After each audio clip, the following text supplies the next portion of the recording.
Here's something nobody's talking about. Entire podcasts dissect how boomers hoarded property. Mountains of articles explain why millennials can't afford homes. TikTok never stops celebrating Gen Z turning hobbies into income streams. Yet right in the middle sits a generation running the most contradictory financial playbook imaginable, and they do it in absolute silence. My name is David, and I've spent the last 8 months figuring out why one generation carries the highest debt loads while simultaneously obsessing over emergency funds, why they refuse financial advisors yet lose sleep over their investment strategies, and why they'll quit six-figure jobs but stay loyal to the same brands for decades. If you've ever wondered why the Gen Xers in your life seem financially paranoid despite being objectively successful, or if you're Gen X yourself and can't shake the feeling that catastrophe is always 1 month away, no matter how much you've saved, make sure to hit that subscribe button and give this video a thumbs up. Generation X, born roughly 1965 to 1980.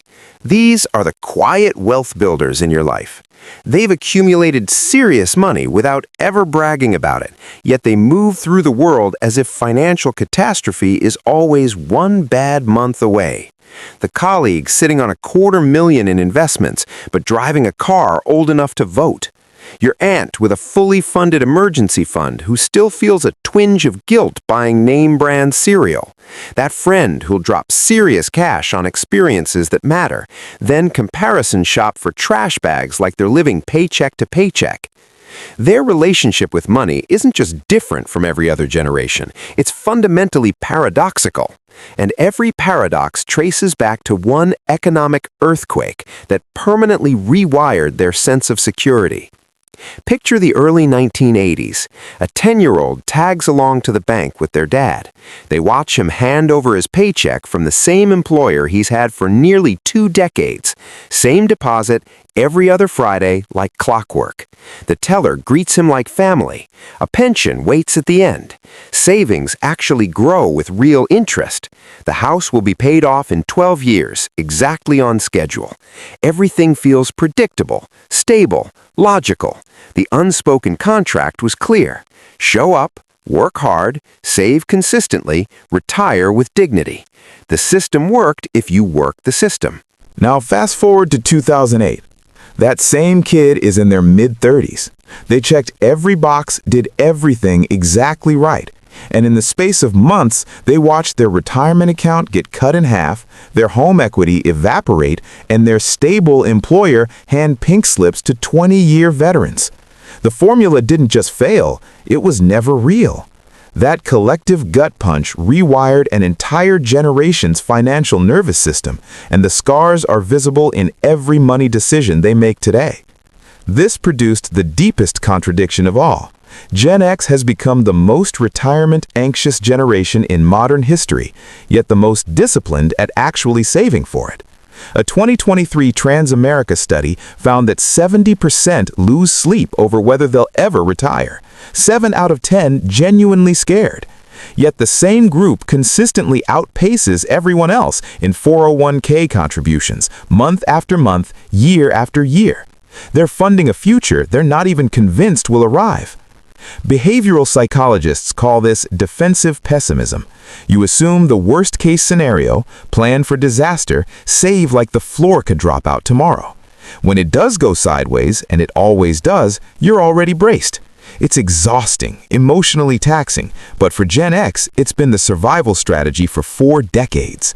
Their paranoia isn't drama, it's pattern recognition, earned through company pensions vanishing overnight, entering the job market in a recession, and scraping together down payments only to watch the housing market implode.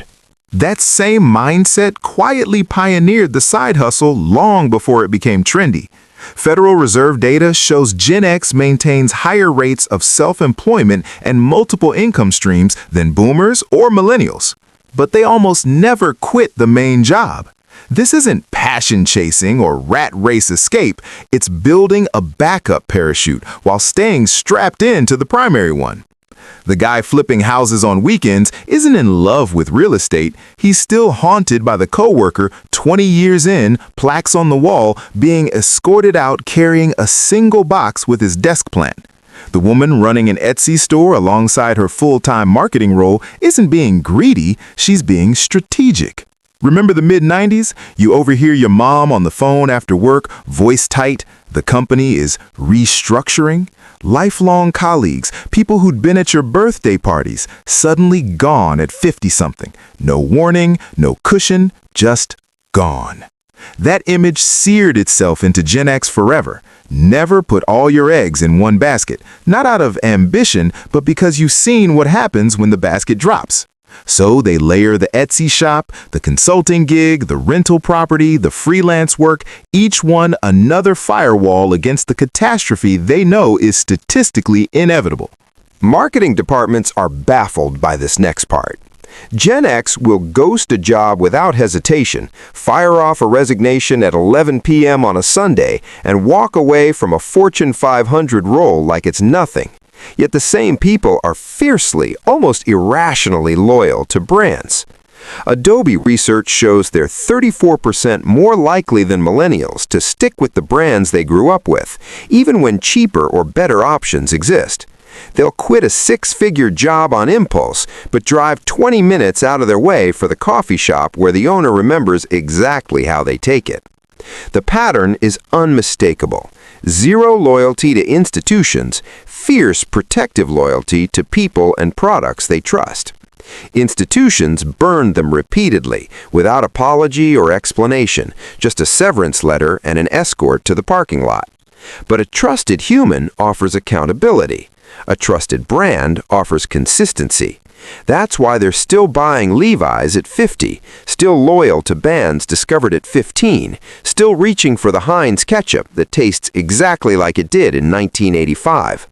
In a world that has betrayed them again and again, that kind of reliability is worth paying extra for.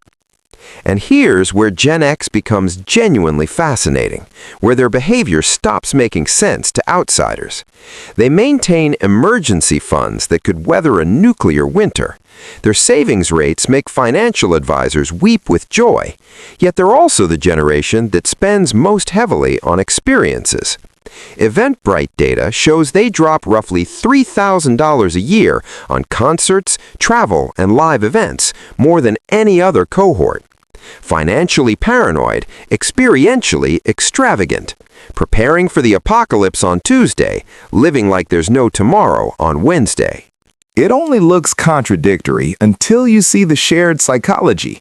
They save obsessively because systems cannot be trusted. They spend on experiences because possessions cannot be trusted either. A house can go underwater. Literally happened in 2008. A car depreciates the moment you drive it off the lot. Stuff becomes meaningless when the economy implodes. But that Pearl Jam concert in '94? No one can repossess that memory. That camping trip with friends before life got too busy? It doesn't lose value in a recession. That spontaneous road trip? The Fed can't raise interest rates on it. Experiences deliver better ROI in an unstable world. Memories are the one asset class that is completely, permanently secure. Their relationship with financial advisors is equally layered. Cerulli Associates data shows Gen X is the least likely generation to hire traditional advisors. They stay up until midnight building their own spreadsheets, researching strategies, managing portfolios manually, yet they're quietly terrified they're getting it wrong. They came of age in the last era that still respected self-education through sheer effort. They genuinely believed that if they study hard enough, they can figure it out themselves. But they also watched parents blindly trust experts only to see pensions mismanaged into nothing and advisors vanish when markets crashed. So they educate first, verify twice, cross-reference everything, run their own numbers, and only then, maybe, consider outside input. It's self-defense dressed up as self-reliance. Here's a stat that surprises people. Experian reports Gen X carries the highest total debt load of any generation, but they use it with surgical precision. A $400,000 mortgage? No problem. Predictable, fixed, clear end date. A $2,000 credit card balance keeps them awake at night.